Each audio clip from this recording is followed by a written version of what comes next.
Henceforth, my brother and his wife declared, "We'll manage the household independently, so find another place to live."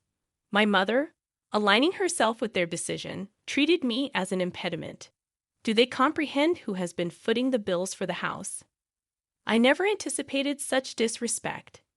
In the recesses of my mind, I resolved to take certain actions. I go by the name Carrie, a 30-year-old woman. Currently, I reside in my parents' home. After returning from college, initially, I ventured into the corporate world to forge my path. But the challenges overwhelmed me, prompting my return home. While initially navigating unemployment, I explored work-from-home opportunities. Armed with a scientific background, I embarked on a freelance engineering career, commencing with modest projects. The income was meager, yet the experience of working independently was profoundly meaningful. In stark contrast to conventional employment, I could generate ample income without excessive social interaction. As my confidence grew, so did my workload and earnings. Within a year, my income rivaled that of a regular corporate employee. However, the predicament lay in my parents' understanding, especially my mother's reluctance to embrace my work-from-home lifestyle. My father grasped my explanation, but my mother, rooted in traditional beliefs, harbored apprehensions about what she couldn't fathom. Despite my earnest attempts to elucidate, my mother persisted with questions like, "How long do you plan on staying home?" and insinuations about the legitimacy of my online work. Despite presenting evidence of client emails and salary statements, my mother remained unconvinced. She suspected it to be some shady business or involvement in a dubious religion. Despite the consistent payments and the legitimacy of my job, despite my detailed explanations, my mother remained steadfast in her skepticism. She continually expressed concerns about the possibility of relying on unemployment benefits, emphasizing their impermanence. Although I had contemplated living independently, my savings were not yet sufficient. Around that time, my father's health took a toll with deteriorating legs and back, necessitating nursing care. Facing an early retirement and sudden income loss, my father assured me that his pension would suffice. However, acknowledging my mother's spending habits, I questioned his ability to manage. His face wore the fatigue of anxiety about the uncertain future. My father had supported me through college and even when I returned home due to mental health challenges. The idea of leaving him alone and continuing to live independently troubled me. My mother, too, grappled with confusion over my father's sudden condition. Contemplating the situation, I felt a sense of responsibility and a desire to give back. Reassuring my father, I pledged to support the family from that point onward. He expressed surprise, doubting my income's adequacy, but I confidently showed him my stable financial situation. Grasping the reality, my father, who had always understood my circumstances, was taken aback by my newfound stability. Encouraged by his understanding, I offered to help with household expenses, medical bills, and other financial obligations. Each month, I transferred a certain amount to my father's bank account, shouldering a significant part of the financial burden. As my mother had been using my father's credit card, I created a new main card and provided her with a supplementary card. My father, mindful of saving money, urged my mother to follow suit. In response, my mother questioned whether I should be asked to leave the house. I pointed out my financial contributions and emphasized that it would be more challenging without my support. Skeptical, my mother remained unconvinced and suspicious of my assistance. It took my father's persuasion to finally gain her agreement, allowing me to continue living with them. Continuing my work and household responsibilities, I found my mother increasingly taking my assistance for granted. Her strictness intensified with constant remarks about the speed of my chores. "Can't you finish your chores faster?" she would complain. I explained the challenge of multitasking while working, but she dismissed my concerns.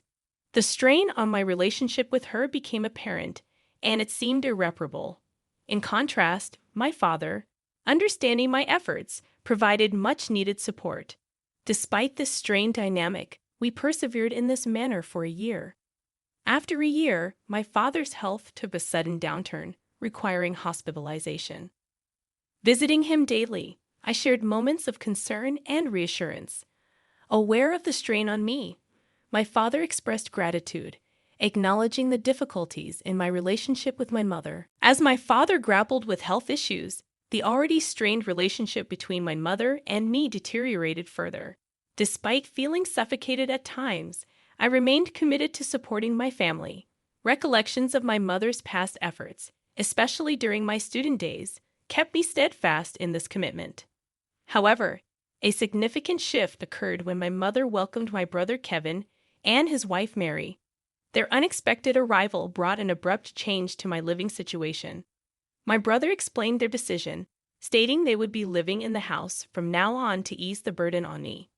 I was taken aback, and my mother seemed to avoid eye contact. While my brother and his wife claimed their intention was to support me, a hidden meaning lingered in their words.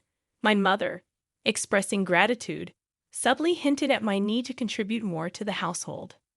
Despite the surprise, I learned that my brother, a graduate of a prestigious college, had joined a reputable company. The unexpected turn in events left me questioning the true motives behind my brother and his wife's presence in our home. Certainly, he must have been earning a substantial salary, but I too was diligently pursuing my own endeavors. I wonder if they could manage without my contributions. Transitioning into a new life at home with my brother and his wife proved to be more demanding than anticipated.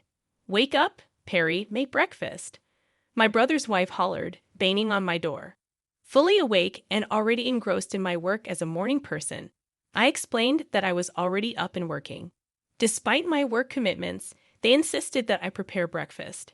"Get on with it and get breakfast ready," she demanded.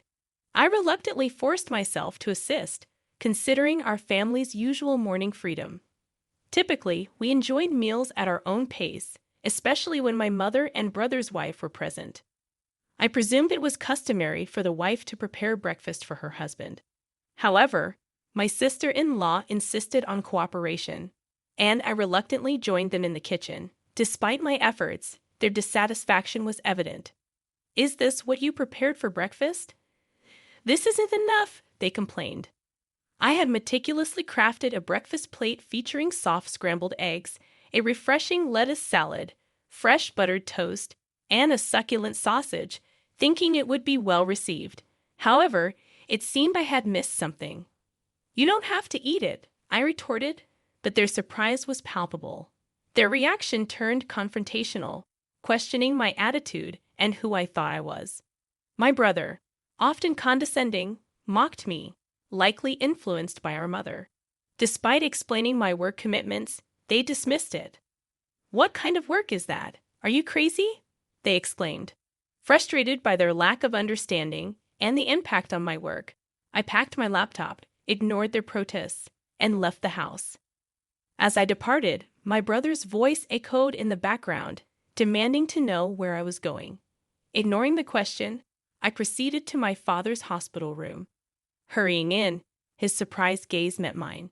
"Carrie, what's wrong?" "You seem flustered," he observed.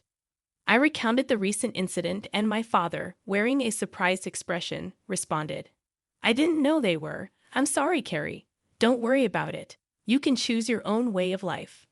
Feeling lost, I expressed concern that my mother might feel more comfortable if my brother Kevin were at home. However, my father reassured me, "You don't need to be in a place where you don't feel comfortable. All I want is for you to live happily.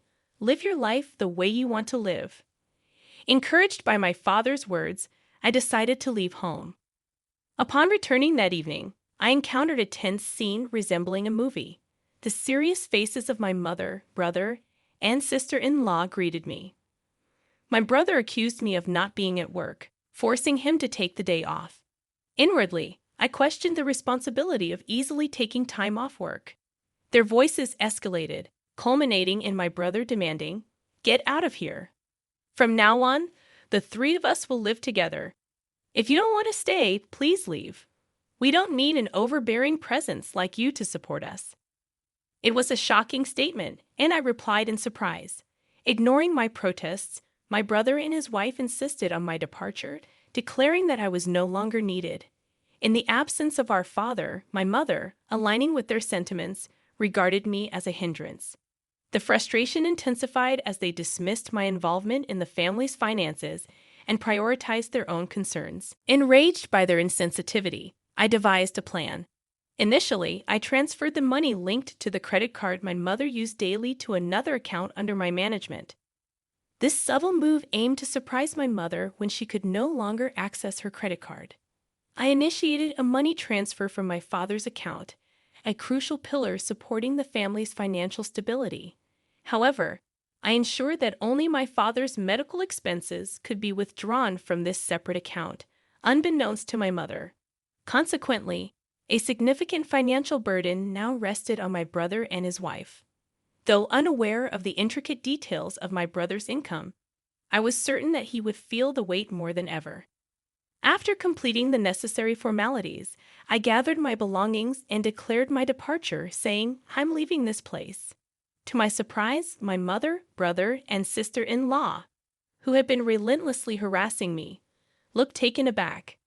Their astonishment revealed that they hadn't anticipated my decisive action, although from the expressions on their faces, it seemed they were secretly enjoying the moment.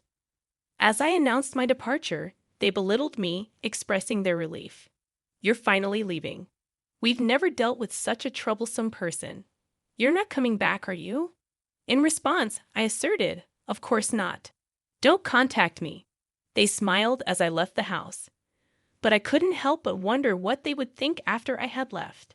Embarking on a new life in a tranquil environment, I found solace and the freedom to enjoy my own time. Refreshed and focused, I immersed myself in my work. However, as expected, a call from my brother disrupted the peace. "I told you not to contact me. What's wrong?" I questioned. His voice conveyed surprise and urgency as he inquired about my involvement in the family's financial transactions. Confirming my role, I reminded him that I had mentioned my work several times, but neither he nor our mother had believed me. Expressing confusion, he admitted, "Well, Mom said a lot of things, and I was a little confused." Refusing to acknowledge that it wasn't my fault, he revealed a financial predicament. With my absence, they struggled to manage expenses, and my mother's spending had exacerbated the situation. Though sympathetic, I asserted, "I was able to support you in many ways because I was at home. I'm not there anymore, so you have to handle it, Carrie." I found myself in an unexpected situation when my brother urgently requested assistance in transferring money to his bank account. Perplexed, I asked if he was joking, given that he worked for a sizable company. However, to my surprise, my brother confessed that he had been fired from his job due to a significant mistake. His revelation left me speechless, and I realized that he might have returned to our parents' house assuming there was enough money available. Perhaps he relied on the notion of a stable pension following our father's retirement. Wanting to enlighten my brother about my financial contributions to the household, I found amusement in the thought of his astonishment upon learning the truth. His wife and my mother joined the plea for financial aid, claiming they were on the verge of running out of savings.